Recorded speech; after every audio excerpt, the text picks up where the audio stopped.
तो फिल्म की शुरुआत रेमोना के फार्म हाउस को दिखाते हुए होती है, जहां वो अपनी बेटी और बेटे के साथ रहती है।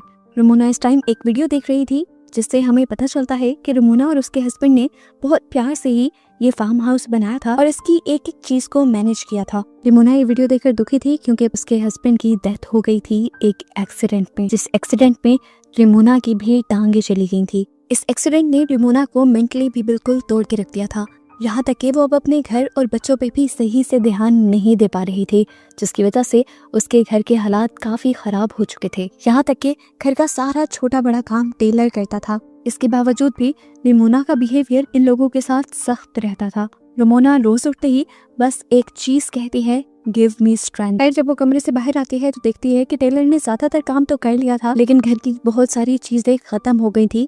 घर में लाइट भी चली गई। इन सब बातों के दौरान अचानक से रेमोना नोटिस करती है कि उनके घर के यार्ड में कोई बैठा हुआ था। कोई लेडी थी ये, जो अच्छी तरह ब्लैक कलर के किसी कपड़े से कवर्ड थी। इसे देखकर रेमोना डर गई। उसने अपने दोनों बच्चों को घर के अंदर रहने को कहा और खुद उससे पूछने के लिए गई कि वो यहाँ क्या कर रही है। वो इस लेडी को डराने के लिए ये भी कहती है कि अभी थोड़ी देर में मेरे हस्बैंड आने वाले हैं, अच्छा यही है कि तुम यहाँ से चली जाओ। लेकिन ये लेडी ये कहकर रेमोना को हैरान कर देती है कि तुम्हारे हस्बैंड मर चुके हैं, वो भी एक एक्सीडेंट में, और उसी एक्सीडेंट में तुम्हारी भी ये टांग गई थी। रेमोना को अब उससे डर लगने लगा। वो रेमोना से कहती है, रेमोना आज वो दिन आ गया है जिसके लिए तुम मुझे बुलाती थी, मैं आ गई हूँ। रेमोना जब उसकी बात नहीं समझ पाई तो उसने अपने खून से भरे हुए हाथ दिखा दिए। रेमोना अब तेजी से डर कर अपनी कार की तरफ बढ़ती है, ताकि वो अपनी कार को ऑन करके एटलीस्ट अपने फोन को चार्ज करे और यहाँ पर पुलिस बुला सके। लेकिन अब कार भी स्टार्ट नहीं हो रही थी।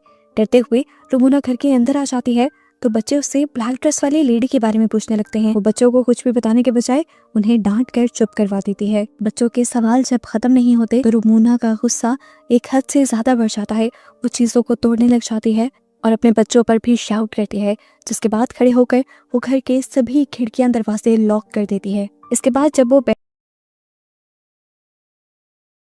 है तो उसे अपने टांग के जख्म में दर्द फील होता है।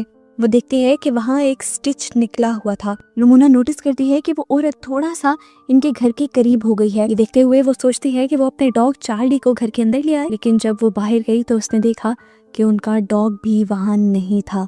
लेकिन ये बात उसने बच्चों को नहीं बताई। लेकिन अब इस डर ने उसके गुस्से को और भी ज्यादा भड़का दिया था। वो टेलर को भी एक और मर्तबा डांट देती है, यहाँ तक कि वो अपनी बेटी को थप्पड़ भी लगा देती है, क्योंकि वो बार बार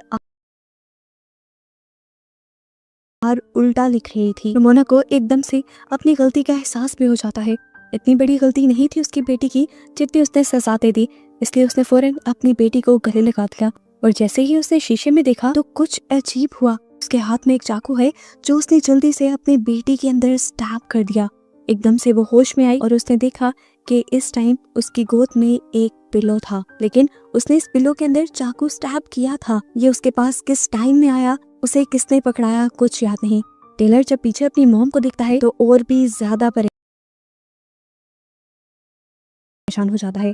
वो जान गया था कि अब उसकी मॉम तो मेंटली स्टेबल नहीं है, तो इस मुश्किल से उसे निकलने के लिए खुद ही कोई रास्ता तलाश करना पड़ेगा। रेमोना अपनी बेटी को लेकर रूम में चली जाती है और वो चुपके से घर से बाहर निकल जाता है। वो गाड़ी के जरिए अपने साथ वाले फार्म हाउस में जाकर वहाँ से मदद लाना चाहता था, लेकिन कार तो पहले भी नहीं चली थी। कुछ देर में रेमोना भी उसे ढूंढते हुए यहाँ पर आ जाती है और उस पर बहुत ज्यादा गुस्सा होती है। तेजी से वो उसे घर के अंदर भी ले आई थी, लेकिन अब टेलर को भी गुस्सा आ गया था, क्योंकि वो जान गया था कि उनका डॉग चार्ली बाहर नहीं है और रेमोना कुछ उनसे छुपा रही है। टेलर अब अपनी मॉम से कहता है, आपसे कुछ नहीं होगा, मैं ही इसे हैंडल करूंगा।